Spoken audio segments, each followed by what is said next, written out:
Esa mañana, Reina salió con la ilusión de ir al centro histórico de la Ciudad de México para comprar materiales para su negocio. Le pidió ayuda a un hombre de la tercera edad para que le ayudara a cargar las cosas y también para que la acompañara, para no ir sola. Desafortunadamente, fue la última vez que alguien la vio. Varias horas después, su esposo la buscaba desesperadamente, sin noticias de su paradero. No había nada, no existía un rastro. Pero había un detalle que habían olvidado: checar la ubicación del celular. La última ubicación registrada en su celular señalaba un lugar inquietante: la casa de Andrés Mendoza, aquel anciano aparentemente inofensivo que se suponía la ayudaría ese día. Nadie imaginó el horror que escondía tras esa fachada de amabilidad. Bienvenidos a un nuevo capítulo de Historial Criminal. Hoy les contaré la historia, la cruel historia, del monstruo de Atizapán.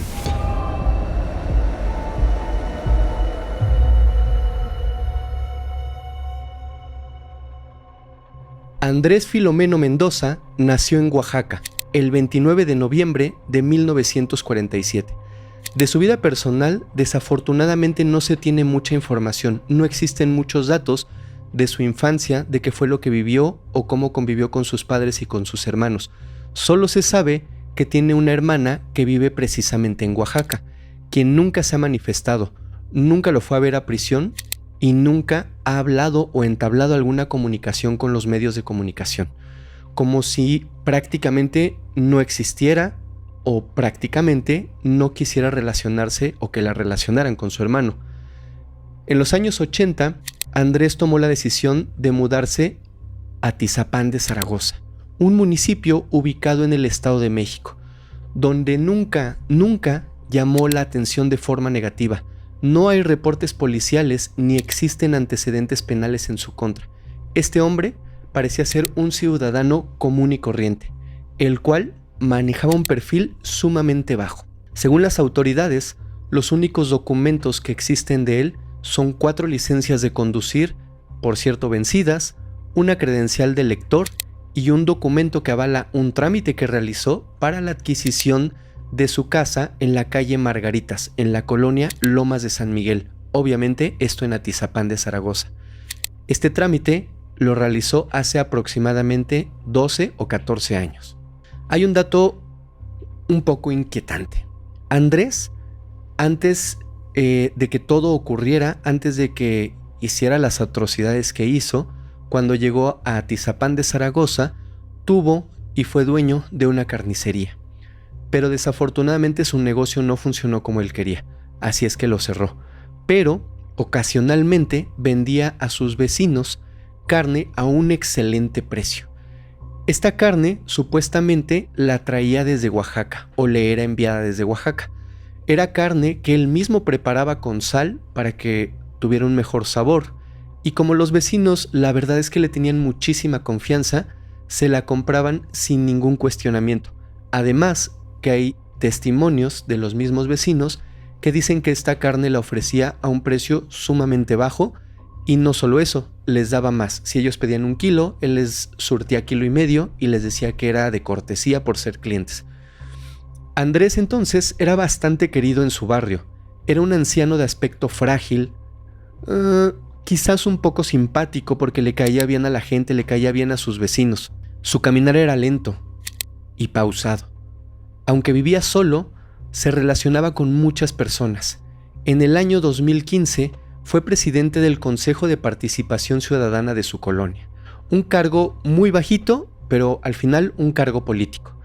Así que podríamos decir que no se escondía. Siempre estaba a la vista de los demás, siempre relacionándose con la gente.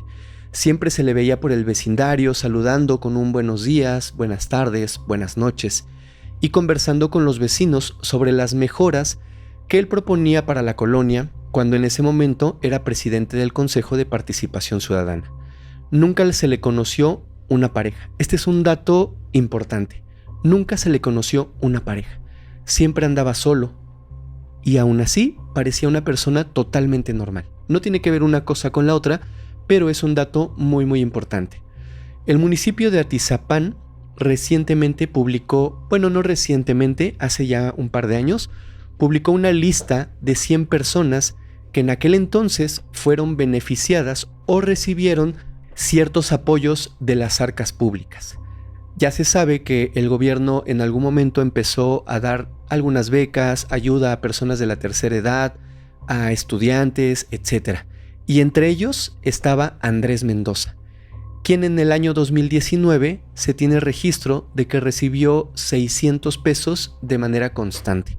De manera constante se refiere a mes tras mes recibía un apoyo por ser un adulto mayor de 600 pesos. Se corría también el rumor de que Andrés formó parte del equipo de campaña del entonces Pedro Rodríguez Villegas, candidato a presidente municipal por la coalición PAN, PRI y PRD.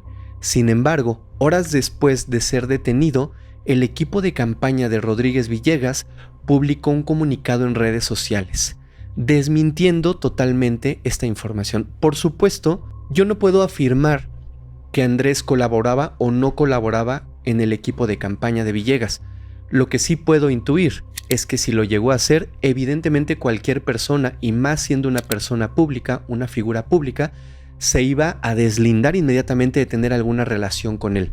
En un comunicado emitido desde el interior de la coalición, se dijo esto, y cito: "El día de hoy, diversos medios de comunicación y redes sociales publicaron información totalmente falsa sobre Andrés N., afirmando que formaba parte del equipo de campaña del candidato por la coalición Vamos por el Estado de México para la presidencia municipal de Atizapán de Zaragoza. Queremos aclarar que esta campaña está dirigida a toda la población en general, y en este caso particular, Andrés N. es un ciudadano que, al igual que muchos otros, se acercó para conocer nuestras propuestas". Eso me hace pensar que sí estaba de alguna manera cerca de estas personas en la política. Ojo, no quiere decir de ninguna manera que el haberse mezclado con ellos tuvieran algo que ver, para nada. Entiendo que si así pasó, todo era totalmente circunstancial. Ellos no sabían con quién estaban tratando. No tenían absolutamente nada que ver en lo que Andrés haría más adelante. Pero el 15 de mayo del año 2021 se descubrió que este hombre de 74 años de edad tenía un lado muy, muy oscuro. Hay un dato que les quiero compartir, del cual me enteré hoy acerca de esto mismo que les acabo de platicar. Tengo una amiga conocida mía que vive en Atizapán y que ha vivido muchísimos años en esa zona. Es una persona que me comenta que esto es extraoficial, que se sabe que Andrés recurrentemente al entonces presidente municipal que estaba en ese momento en Atizapán le regalaba carne fresca para que la consumiera en su casa con su familia, o no sé, quizás para que la regalara. Es un dato totalmente extraoficial y no tengo, y aunque lo tuviera no lo diría, el nombre de la persona que en ese entonces estaba como presidente en el municipio. Pero vamos a empezar con esta parte fea de la historia. Todo comenzó el 14 de mayo del año 2021. Reina Amado, de entonces 34 años de edad, va al centro a comprar pues accesorios. Se dice que ella tenía una tienda donde arreglaba celulares, tenía un local donde arreglaba celulares. Entonces frecuentemente iba y compraba mercancía de todo tipo. Entonces necesitaba ayuda para cargar sus pertenencias de regreso y pues no venir tan cargada, porque realmente la distancia entre Atizapán y el centro histórico, créanme, es muy, muy, muy larga y muy pesada. Son aproximadamente 2 horas de camino de ida y 2 horas de camino de regreso. Ahora, ese día no fue sola, fue con Andrés Mendoza. Hay un dato importante, no era la primera vez que Andrés la acompañaba a surtir sus accesorios, a surtir su material.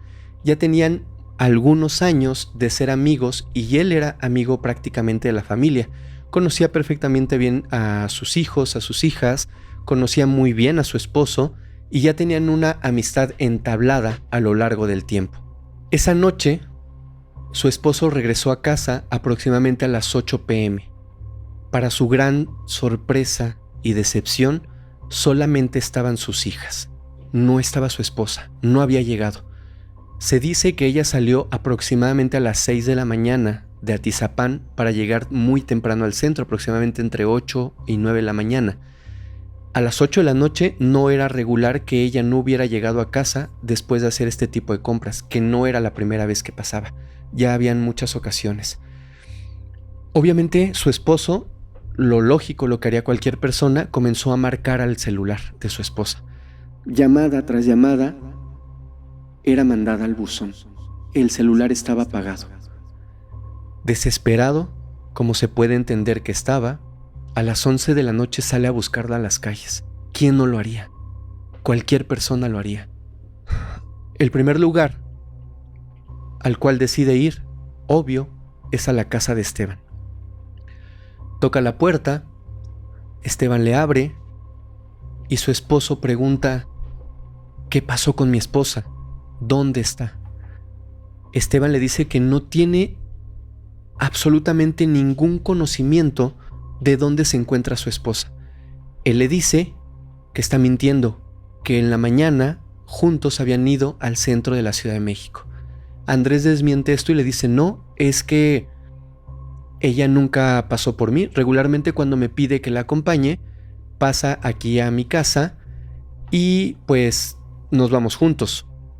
Esto se le hizo muy sospechoso a Bruno. Bruno era el nombre de su esposo.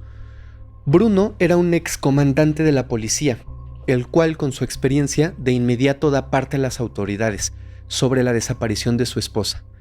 Pero nadie habría imaginado que todo esto que empezó con la desaparición de su esposa, destaparía uno de los casos más viles y terroríficos en la historia de México. El sábado 15 de mayo solicitó apoyo para revisar las cámaras de seguridad de la casa o las cámaras de seguridad que estaban afuera de la casa de Andrés. Se llevó la sorpresa de su vida. Su esposa estaba registrada en las cámaras y se vio cómo entró esa mañana a la casa de Andrés. Las cámaras claramente mostraban entrando por voluntad propia a casa de Andrés. Lo que no registraron las cámaras fue su salida. Nunca se le vio salir.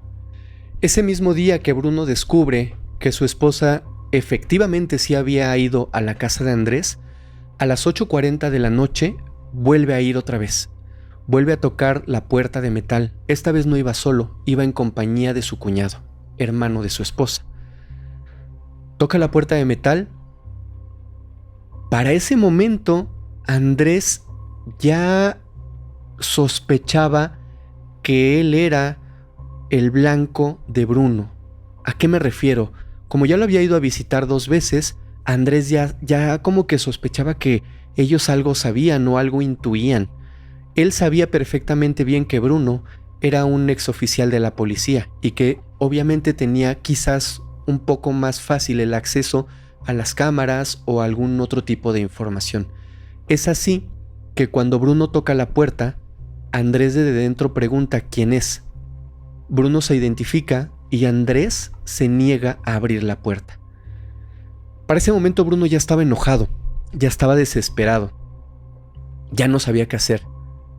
Se controla y amablemente le dice a Andrés que solamente quiere hacerle algunas preguntas, que no tiene nada que ver con él, pero que le ayudaría mucho si le responde algunas cosas sobre los días pasados en que vio a su esposa, sobre si tuviera algún dato extra que los pudiera ayudar.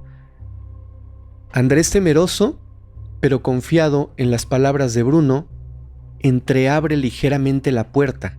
En ese momento, Bruno aprovecha y de un golpe, de un empujón, abre totalmente la puerta.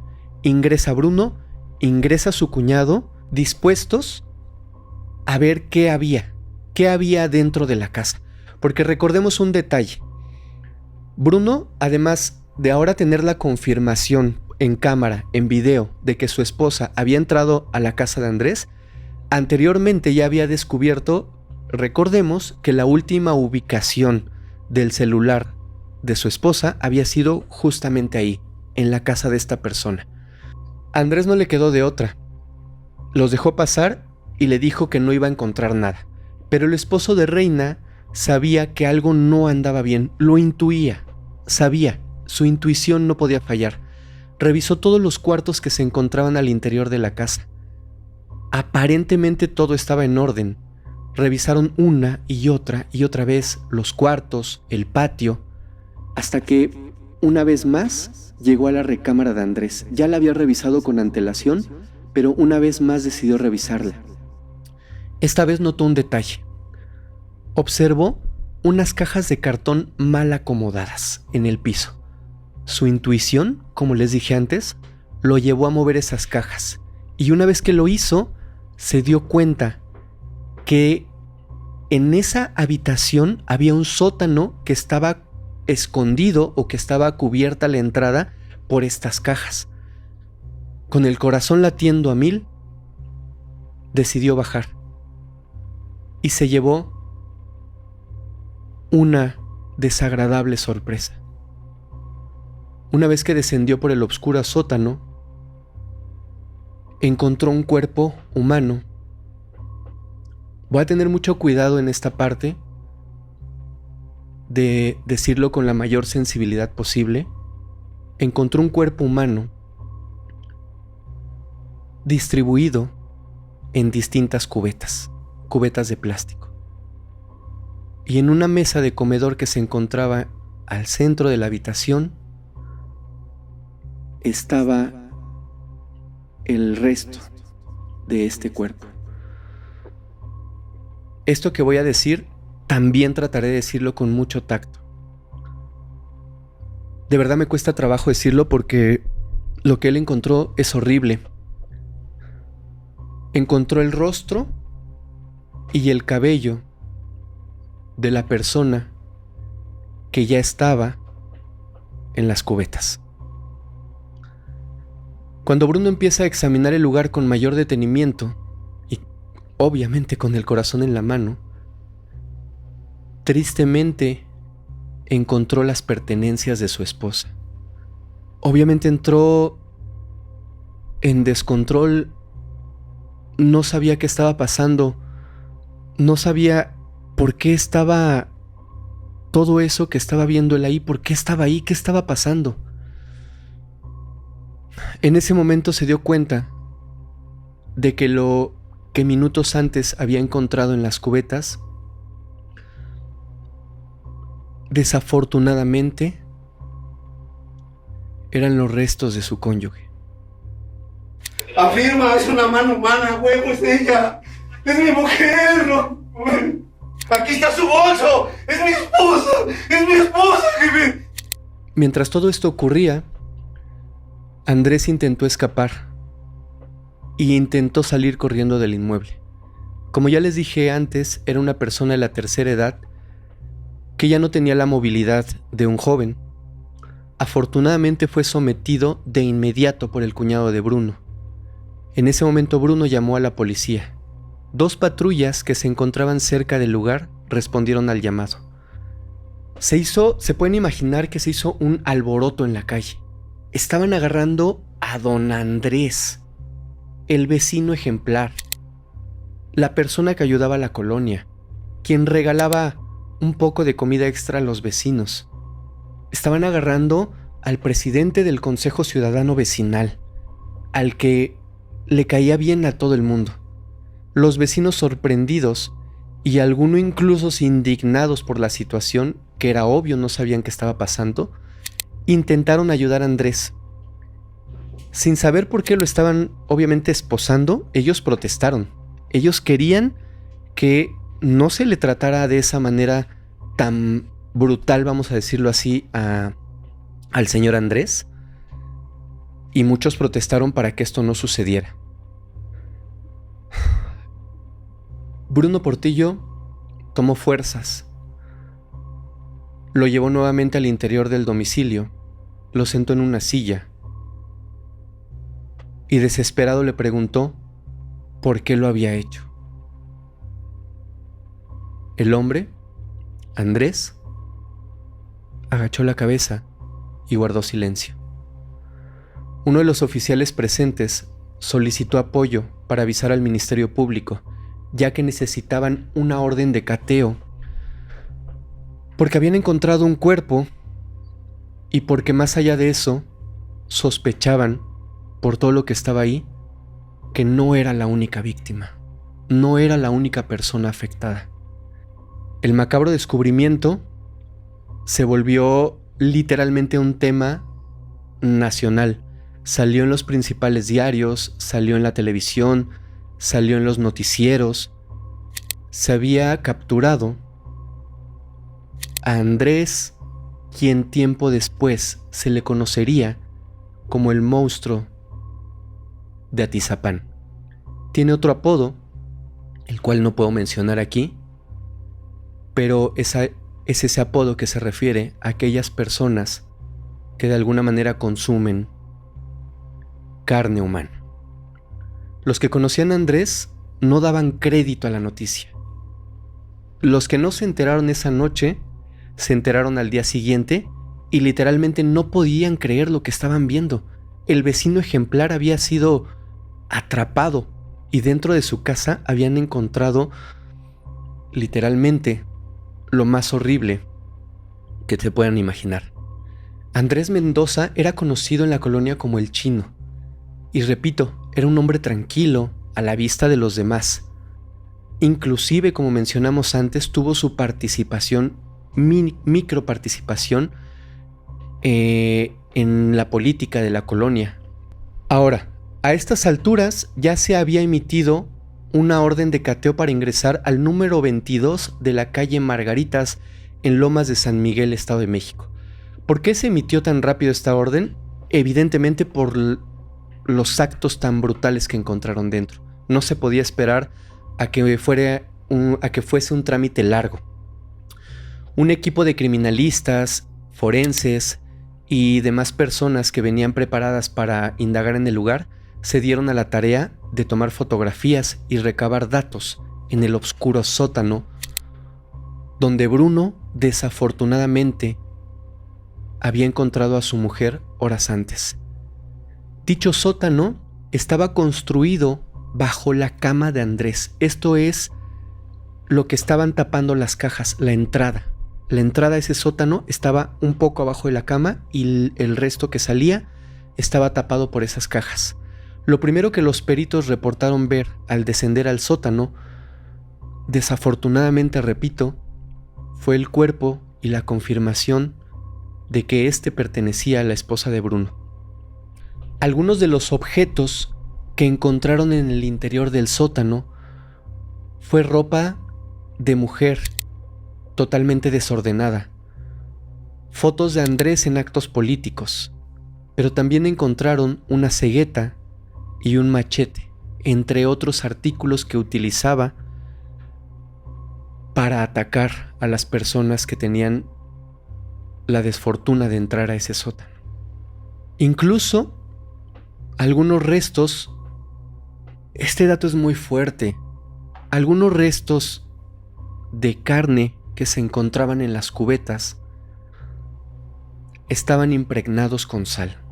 ¿Por qué digo que esto es un dato muy fuerte? Porque por sí solo lo es, pero recuerden que Andrés regalaba y vendía en la colonia carne con sal que él mismo preparaba para evitar su rápida descomposición.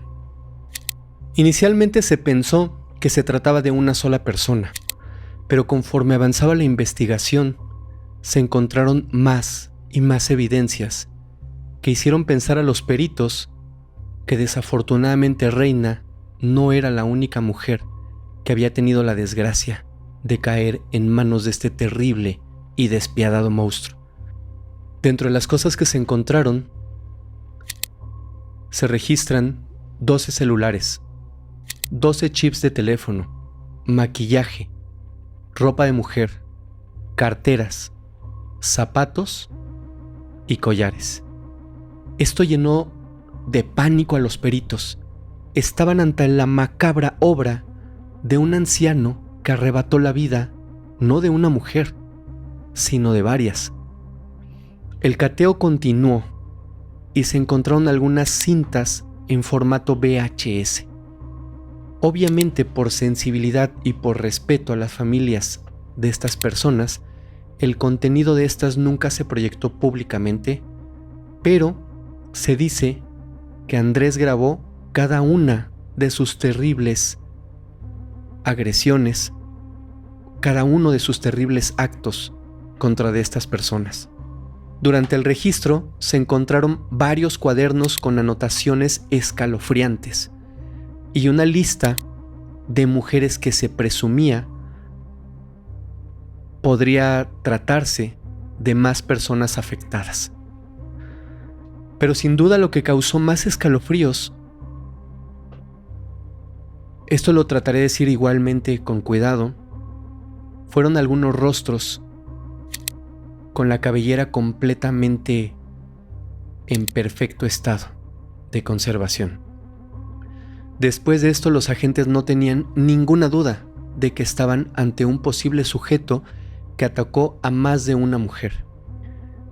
Esta revisión fue hecha en presencia de Andrés, quien en ningún momento se inmutó ante el descubrimiento de sus terribles y atroces actos. Posteriormente, fue trasladado al penal de Barrientos. Una vez detenido, Andrés Mendoza fue dictado a prisión preventiva y obviamente fue vinculado a un proceso.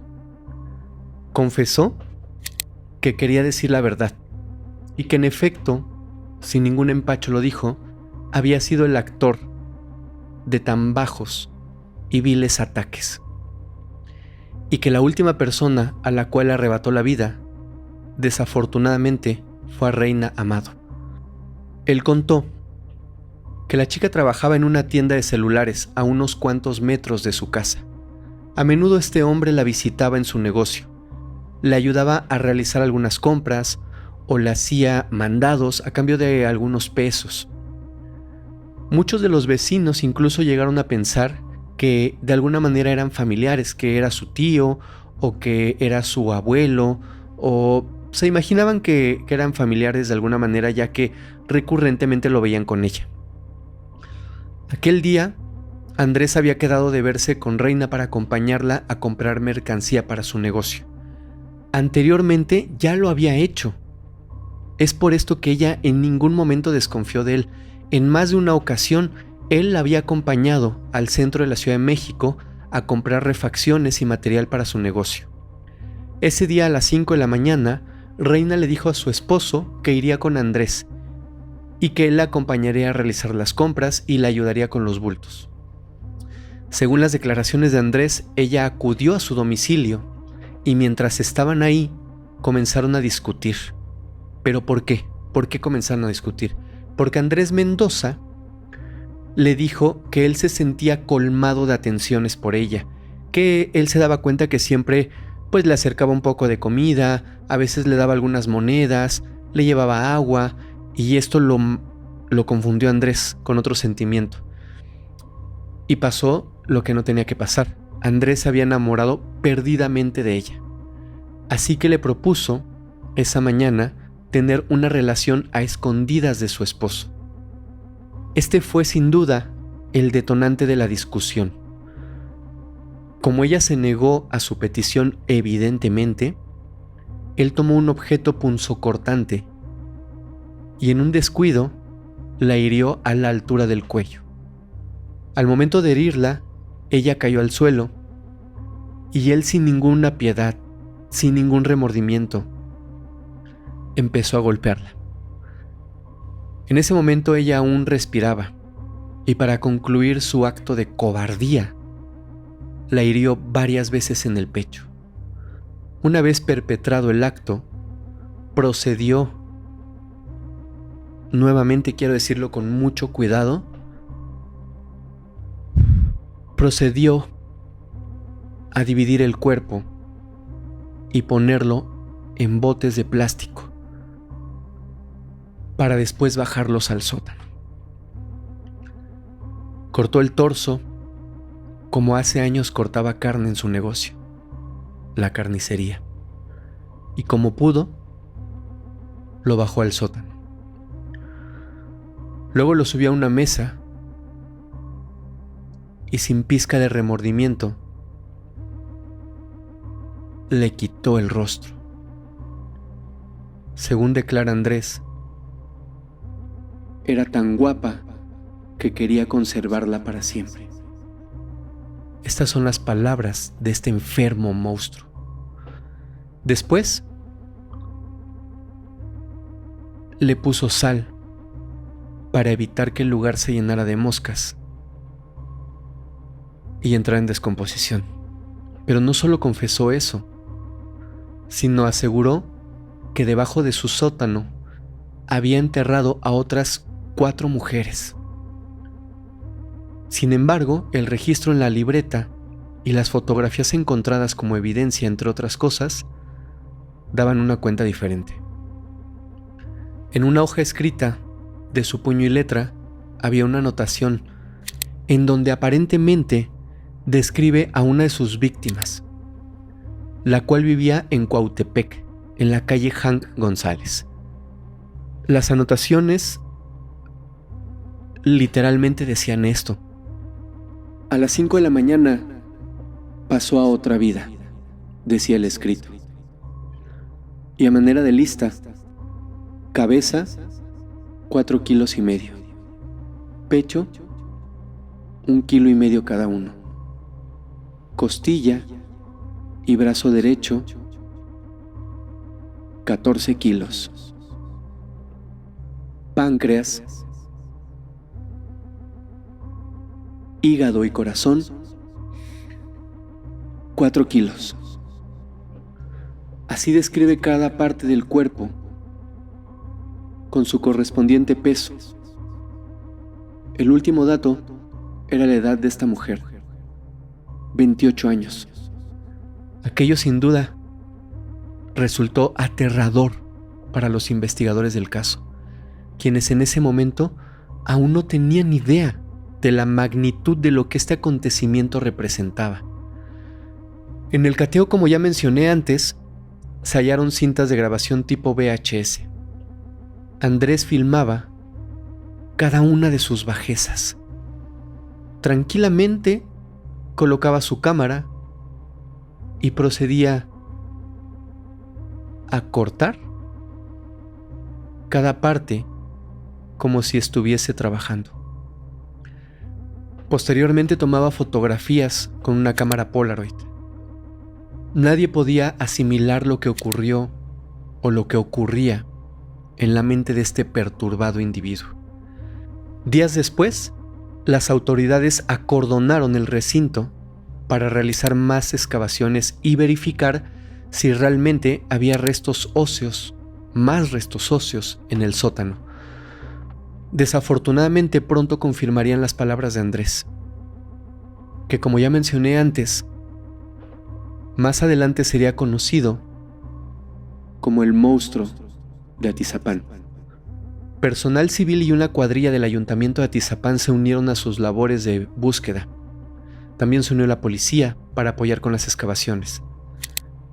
Los peritos comenzaron la búsqueda de restos óseos y otros indicios relacionados con la investigación. La primera excavación se realizó en el área del patio y la cocina. Con tapanco de madera y láminas fue lo que encontraron en una superficie de 20 metros cuadrados. En este lugar encontraron diferentes huesos pertenecientes a distintas partes del cuerpo y a distintas personas. Posteriormente se excavó la habitación principal, habitación de Andrés, donde se encontraba el sótano. Un sótano de 30 metros cuadrados. Dentro de este lugar se recuperaron cráneos y más huesos. Inicialmente se reportó, porque esta no es la cifra final, el hallazgo de 1,137 restos óseos pertenecientes al menos en ese momento a 4 personas. Mendoza confesó, esto es muy fuerte, que en ocasiones se comía algunas partes de las afectadas. Algo que cuando se dio a conocer públicamente pueden imaginar que tuvo un impacto profundo en la psique de los vecinos. Obviamente saben por qué. No podían concebir que ese indefenso anciano, que se desplazaba con un andar pausado y lento, fuera el perpetrador de semejante atrocidad. Recordemos un dato que ya les había dado. Andrés no solamente vendía entre sus vecinos carne para consumo a un muy bajo precio, sino que también se daba el lujo de regalarles una porción más, medio kilo más, 1 kilo más.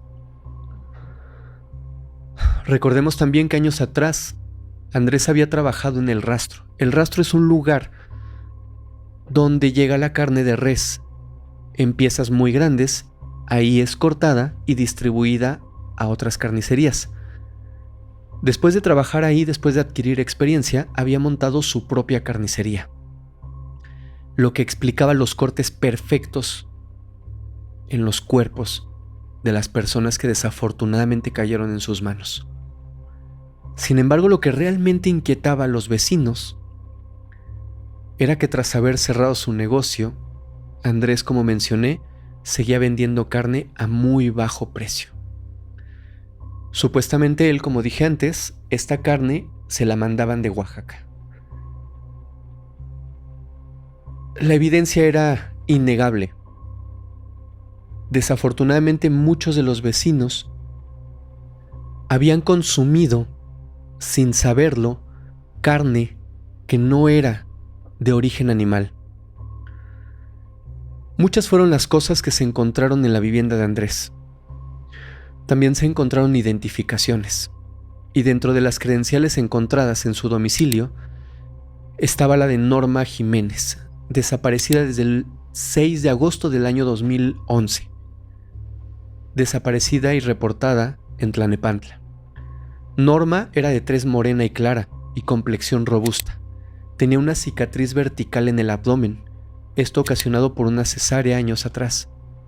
Era una madre trabajadora y en el momento de su desaparición tenía 39 años. Ese día ella salió a trabajar a un bar llamado El Barrigón y nunca más regresó. Andrés la llevó con engaños a su casa ese día con la promesa de pagarle muy bien si entablaba intimidad con él. Pero, desafortunadamente, solo fue una mujer más que ingresó a la lista del cuaderno de Andrés. Otras afectadas fueron Berenice Volvera, una joven de 20 años de baja estatura. Ella trabajaba en un bar llamado El Marinero y fue vista por última vez el 7 de abril del año 2012. También conoció a 2 chicas del bar El Barrigón, Link y Gardenia. Quiero pensar que estos eran sus nombres o sus seudónimos, pues ellas 2 tuvieron el mismo final que las anteriores, desafortunadamente. En el año 2016 atacó también a Flor Vizcaíno, de 38 años. Ella desapareció el 16 de octubre en el fraccionamiento Tejabanes, en Tlalnepantla. Ella era madre de 2 adolescentes y trabajaba como mesera. Ese día salió de su casa y nunca más regresó. Su credencial de lector fue hallada durante el cateo en la vivienda de Mendoza. Andrés confesó que la había invitado ese día a comer. La llevó a su casa con una sola intención: proponerle que fuera su pareja sentimental. Al negarse, al no acceder a esta petición de Andrés, desafortunadamente esta mujer también terminó en el sótano de su casa. También se encontraron las credenciales de Rubicela Gallegos, de 32 años, quien desapareció el 20 de julio del año 2019 en la colonia San Javier, Tlalnepantla. Ella era madre de un niño de 5 años y trabajaba en un banco. Su desaparición se reportó el 27 de julio. La motocicleta en la que viajaba fue encontrada en la colonia San Javier. Rubicela había sido invitada por Andrés a su propiedad. Durante su confesión, Andrés reveló que él elegía a las mujeres por su belleza. Si él las consideraba hermosas y las consideraba guapas, pues eran invitadas a su casa, con la intención de proponerles que fuesen sus parejas sentimentales. Pero como evidentemente todas se negaban, pues todas terminaban en el sótano de Andrés. Si alguna lo rechazaba, prácticamente estaba firmando su sentencia. Las invitaba a su casa con la promesa de ayuda, dinero, y una vez ahí, ganaba su confianza y en un descuido las privaba de la vida. Después, sin remordimiento alguno, separaba los cuerpos, conservaba los rostros y el cuero cabelludo, y cubría los restos con sal antes de que entraran en descomposición, para después enterrarlos en un gran hoyo bajo su inmueble. Finalmente, cubría el área con una gruesa capa de cemento para evitar el mal aroma. Con el tiempo se hallaron más de 3.787 restos óseos. Los análisis parciales indicaron que estos restos óseos correspondían al menos a 17 personas distintas. Las autoridades comenzaron con el análisis de 600 carpetas de investigación vinculadas a la desaparición de personas. Escuchen esto. En los últimos 31 años en el municipio de Atizapán y municipios aledaños. La fiscalía explicó que los restos óseos se encontraban en una etapa de estudio denominada lateralización, que consiste en una limpieza minuciosa de cada uno de los restos. Después de este proceso, se identificaba a qué parte del cuerpo correspondía el resto óseo y se colocaban en posición anatómica para determinar aproximadamente el número de mujeres. Mientras Andrés Mendoza enfrentaba su proceso, fue trasladado del penal de Barrientos al de Tenango del Valle. Esto debido a las amenazas de otros reclusos que querían quitarle la vida, y no era para menos. Inclusive dentro de prisión era considerado por sus iguales como un monstruo sin corazón por sus atrocidades.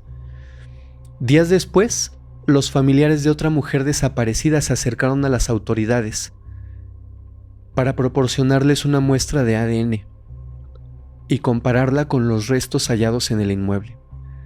Desafortunadamente se sabe que el análisis fue positivo. Una víctima más se sumaba a la lista de Andrés.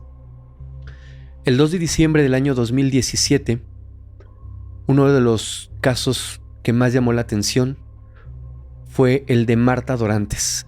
Ella tenía en ese entonces 33 años. Salió de su domicilio en Atizapán. Ella vivía solamente a unas cuadras de la casa de Andrés. A las 8 de la mañana iba a una sucursal bancaria a realizar algunos trámites y se sabe que abordó el transporte público que se dirigía a la colonia El Campanario. Su hijo mayor de entonces 15 años le llamó en 2 ocasiones para decirle que él se encontraba en la colonia Villas de la Hacienda.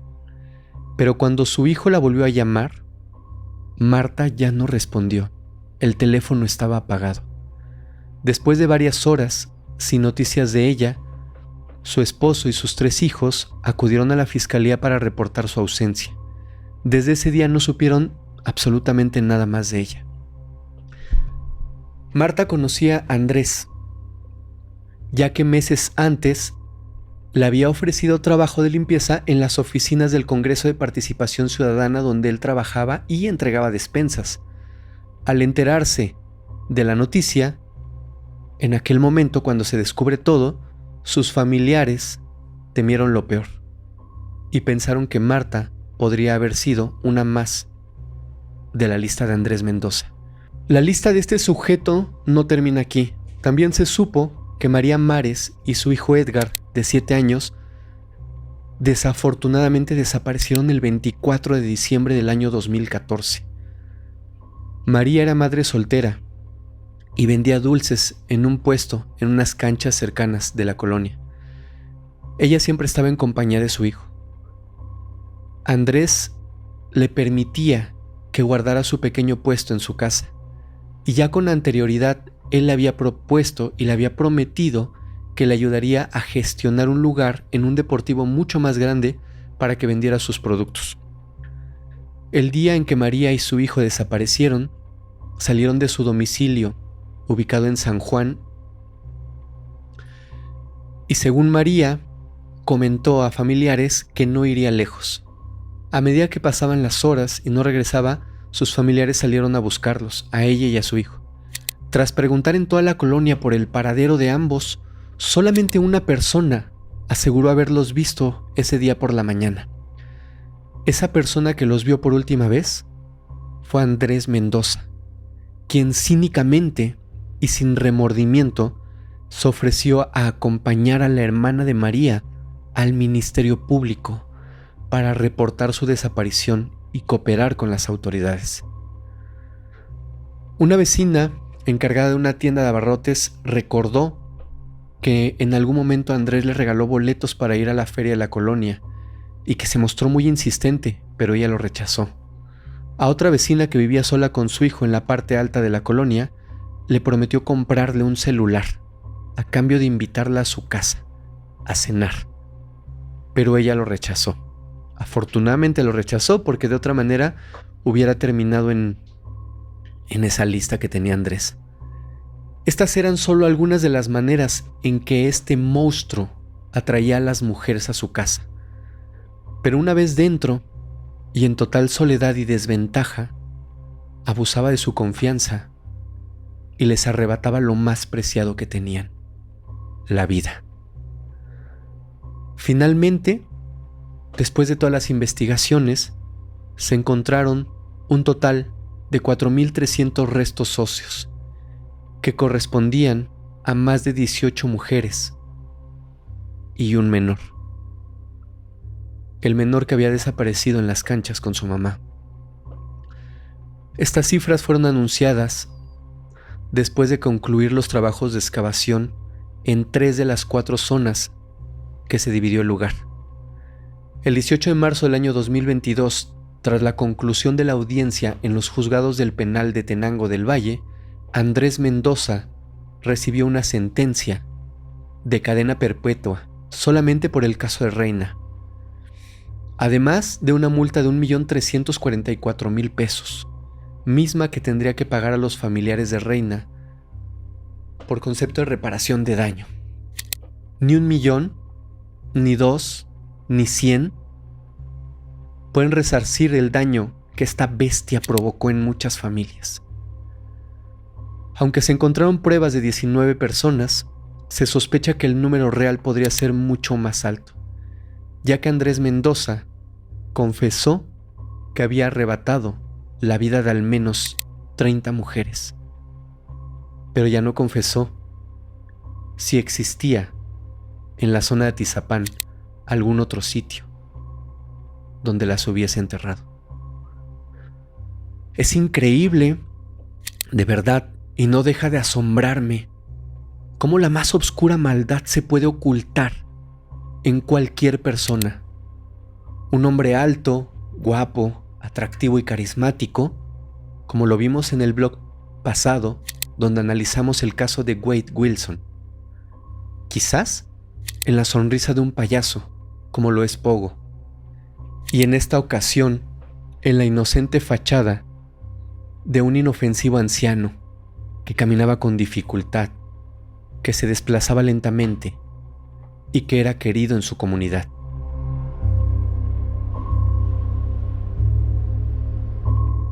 Hasta aquí el blog de hoy. Espero que les haya gustado y si es así, ya saben que me ayuda mucho que dejen su like, que compartan y que me dejen un comentario sobre qué otros temas les gustaría que yo abordara, sobre qué otros temas les gustaría que hiciera una investigación. Yo soy su amigo Fermex y los espero la próxima semana para que juntos nos adentremos en la mente de algún criminal y tratemos de entender por qué lo hizo. Muchas gracias.